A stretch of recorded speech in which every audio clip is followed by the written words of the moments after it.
Good morning. तर आज आत्रेया आणि आद्याला घेऊन गेले होते बाहेर. पण त्याआधी सकाळी उठून आईच्या हातचे छान पोहे खाल्ले.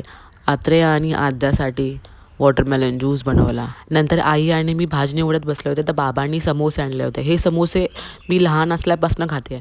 याची साईज छोटी असते, भाजी नावापुरती असते, पण टेस्ट खूप छान असते. मी लहान असताना हे समोसे 10ला 4 मिळायचे आणि आता 20ला 4 मिळाले. नंतर मी आणि आईने घेतलं शंकरपाळ्या करायला. या शंकरपाळ्या आई आद्या आणि आत्र्यासाठी नेहमी बनवत असते.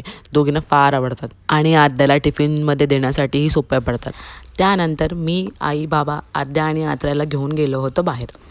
ते त्याने खूप मजा मस्ती केली, खूप सारे गेम्स खेळले, खूप सारा छान छान खाऊ खाल्ला आणि चिल्ड्रन डेसाठी त्याने खूप छान डेकोरेशन केलं होतं. तिथे आम्ही वेगवेगळ्या पोजेस देऊन फोटोज काढले, व्हिडिओज काढले, खूप मजा मस्ती केली आणि त्यानंतर गेलो घरी. त्यानंतर आम्ही गेलो होतो मंदिरात. मला असं वाटतं की प्रत्येकाच्या आयुष्यामध्ये कोणी ना कोणते गुरु असावा. जसं माझ्या आयुष्यामध्ये दत्तगुरू आहेत. त्यांच्यासोबत मी कधीही केव्हाही कसंही बोलू शकते. आपला जवळचा व्यक्ती नेहमीच आपल्यासाठी अवेलेबल असेल असं नाही, पण आपले गुरु मात्र आपल्यासाठी नेहमी अवेलेबल असतात. मी त्यांच्याकडनं कधीच काय मागत नाही, फक्त इतकं म्हणते की माझ्या सुखात दुःखात नेहमी माझ्यासोबत राहा. माझ्या प्रत्येक चांगल्या गोष्टी सुरुवात त्यांच्यापासूनच होते आणि मला वाटतं एखादी चांगली गोष्ट करण्याचा मार्गही तेच दाखवतात. त्यानंतर इथे आई आणि वहिनीनी मस्त साबुदाणा वडे केले होते. ते पोटभर खाल्ले आणि नंतर निघालो घरी. नितीश आम्हाला घ्यायला आले होते आणि अत्र्या मात्र तिचा टेडी इथे सोडून जायला रेडी नव्हते.